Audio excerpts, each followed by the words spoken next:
Welcome in everybody, Brandon Vickery here from Valpo Sports Information. Glad to be joined by the head coach of the Valpo women's basketball program, Mary Evans, after a 2-1 week that featured back-to-back wins on Thursday and Sunday. And one theme, coach, has been the tight nature of all your games so far this season. You played 8 games, 7 of them have been decided by 10 points or fewer. You look at Valpo a year ago, they had 8 games the whole season decided by 10 points or fewer. What's led to all these close games? I think it's a combination of things, but I think our team has got a real no-quit attitude. So in some of these games where we've gotten down by double figures, they've fought back and gotten it under double figures and put themselves into a position where they could have won those games. And then we just don't quite know how to finish off teams yet. So we're still learning those things. But I love the fight of this team and how much energy and effort they give. And they're going to take years off of my life, but they're learning a lot. The play of Grace Hales was a storyline in the game on Sunday. She goes from first game of the season playing 13 or 14 minutes and 2 points to a career-high 21 and playing 37 minutes. What's led to the development of Grace? Well, I think obviously injuries has put her on the court, but I think she's done a great job of trying to really continue to learn and grow. And I think everything was moving very fast for Grace, and she was moving very fast early in the season. And I think her understanding of what we're trying to do has gotten better, and it's slowed her down mentally, which has allowed her to slow down physically on the court. And I think when she plays at that tempo, she's really good. She makes open shots, she can drive people, she does a great job rebounding. So she just is able to really take advantage of things. So I think the understanding is getting there for her, and that's what has led to this jump. The other player who we haven't talked a ton about, who's moved into the starting lineup, is Bryce Blood. She's had 10 rebounds in 2 of the last 3 games.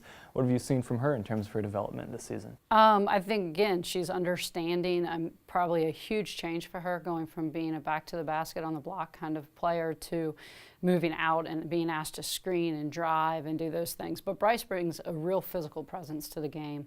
She does give us the ability to run some stuff and get her catches by the rim, and I think she's done a great job figuring out where she can dive and get shots and offensive rebounding, and she's going to be able to play some mismatches against some bigger posts because she's really good at facing up and driving as well. So I've been really impressed with her work ethic, and she's just continuing to get better and better every day.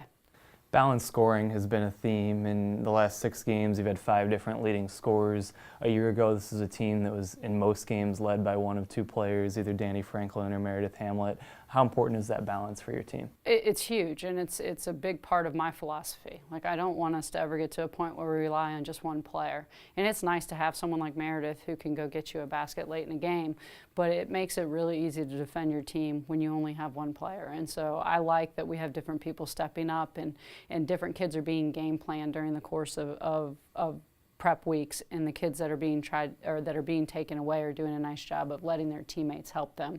And I think that makes us a lot harder to guard. So we look ahead to this week. It's an opponent that you're familiar with. Miami of Ohio ended your season a year ago when you were at Ohio, and it's a team that's 5-1, and the only loss is to Louisville. What can you tell us about this team? They're really good. So they're well coached, they're disciplined, they're physical, they've got very dynamic guard play. Their point guard and their off guard are very dynamic players. And then they've got some post players that are very efficient, and they run their stuff well, and they guard well, and it's going to be a really tough matchup. We've got a good week to prep for them, and I just hope that our kids go out there and play as hard as they can, and we'll see where the chips land.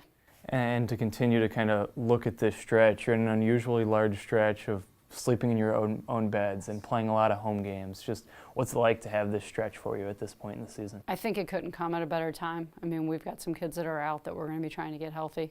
And so for our kids to be able to be here and focus on school during this time leading up to finals next week, and for us to be able to give them some time off and let their bodies rest up after the start of the season that we've had and the number of games we've had in a short period, I think is really important. And then getting to play in front of our home fans here 3 out of the 4 games leading into Christmas break is just huge. I mean, I think we have great support here, and our fans did a great job kind of getting us over the hump last night. And so it's just always nice to sleep in your bed and play on your home floor. Hope those fans will come out again on Saturday for the game against Miami of Ohio. It tips off at 1 p.m. For all the latest in Valpo Athletics, check out valpoathletics.com.